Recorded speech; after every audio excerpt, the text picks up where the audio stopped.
But I do have a little bit of housekeeping. I think Powell talked about the DUNS number. Talk to your finance person. Talk to your finance person. They will know what your DUNS number is. You have to have a Dun & Bradstreet number in order to apply for any federal funds, okay? Your FEI number, that's something else that you'll be able to obtain from your finance person, okay? So I know a lot of you guys in here are not financial people, and that's what we're for, okay? To support your initiatives.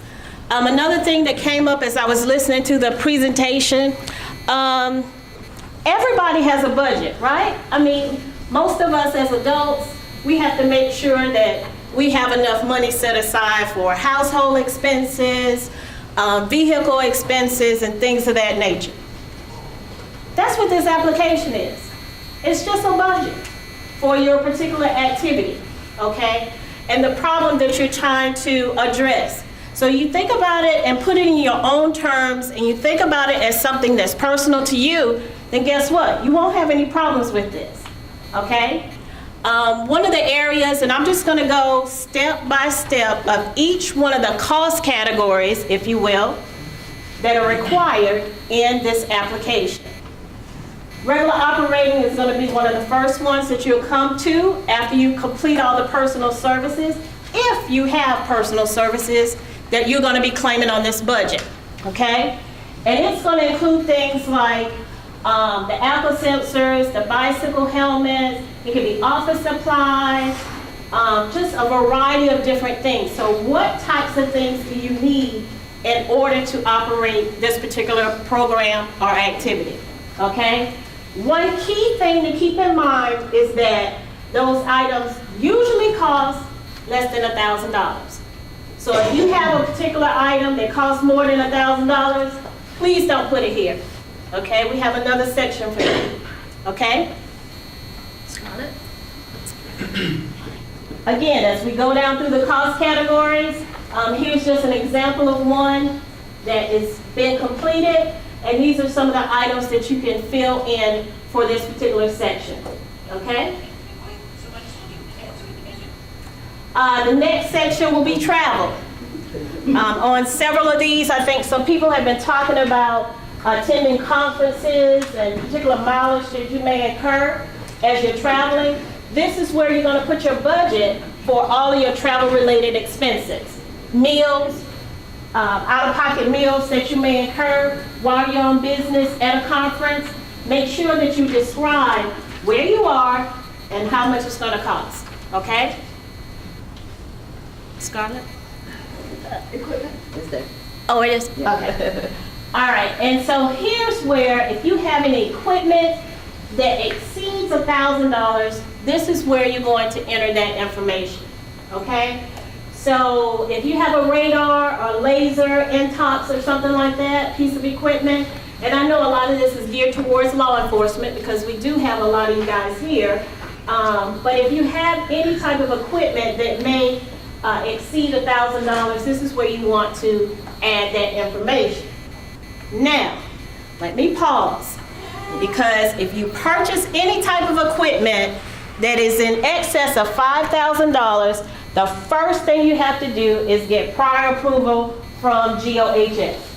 Do not go out and buy this piece of equipment before you receive the approval from GOHS, because we will not reimburse you for it, okay?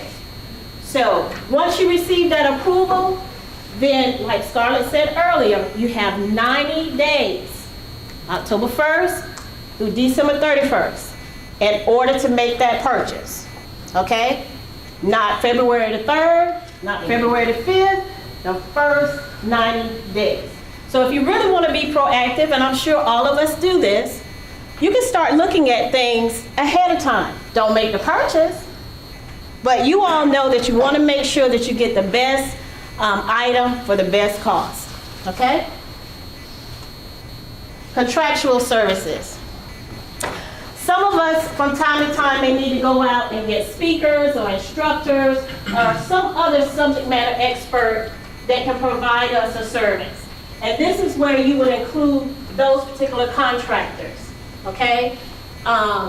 You're gonna add in what the contractor is actually doing. Are they speaking? Is it a consultant?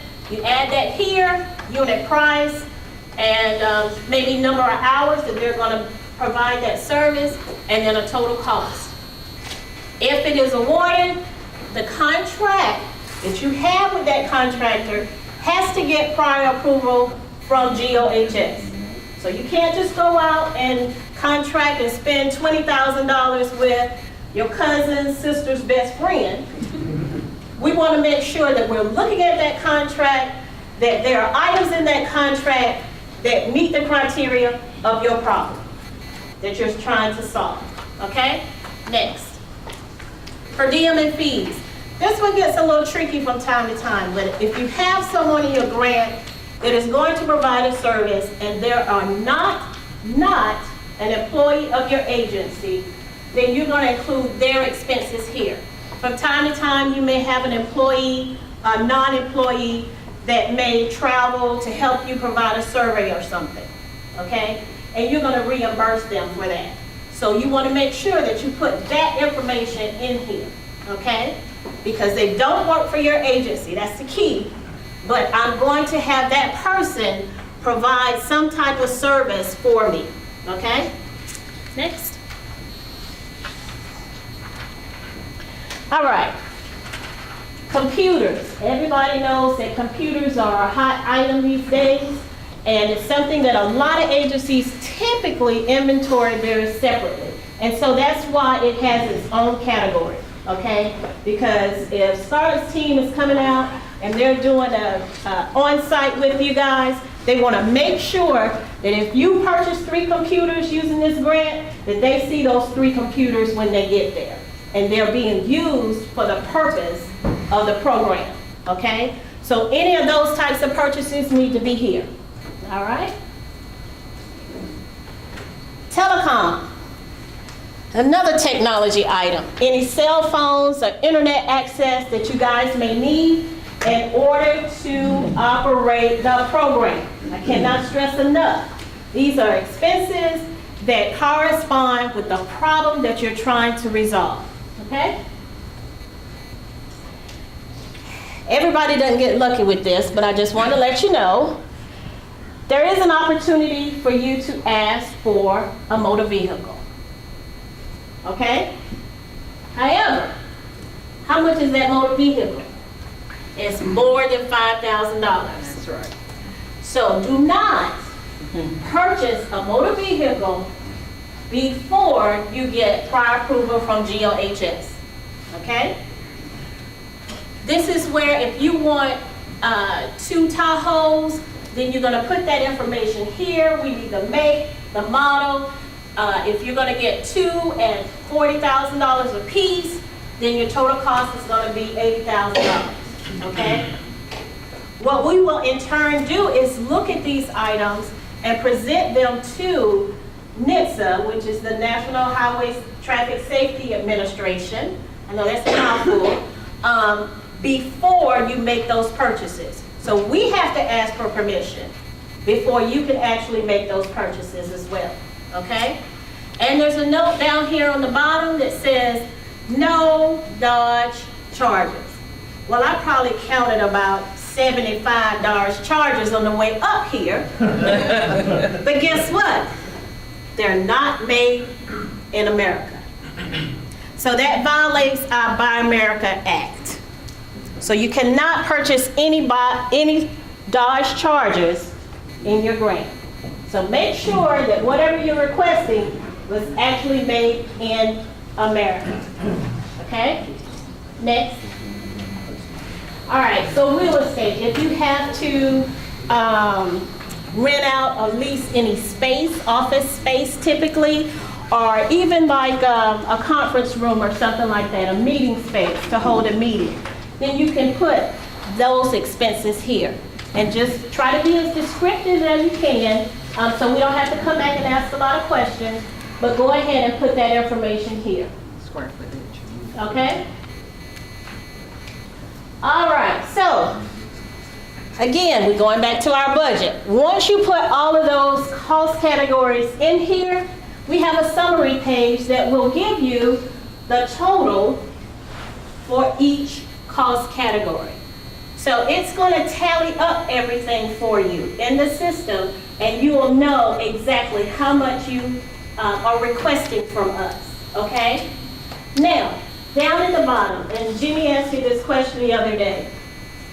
Most of you guys, since you're first-time applicants, and I'm making that assumption, this local match piece that you see down here, more than likely, GOHS is going to fund 100% of your request. Now, there may be some modifications and things we have to change during the process, but at the end of the day, we're probably going to fund you that first year at 100%. I think it was said earlier, this is seed money.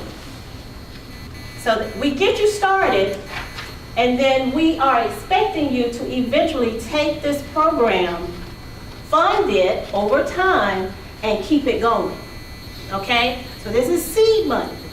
So if you're lucky enough, when you come back next year and you're requesting to continue your program because you've seen some success there, what you will have to do is, there's a possibility that you'll be able to, your agency will be able to contribute some dollars towards the program itself. It's not required, but again, this is seed money. So you always need to start thinking about 3 or 4 years out. Is this program going to last over a period of time? And can my agency fund this for the next 3 to 4 years? Okay? So right now, I wouldn't be too concerned about it, but guess what? It has an asterisk by it. So you're going to have to put a 0 in here if you're expecting GOHS to fund 100% of the grant, okay?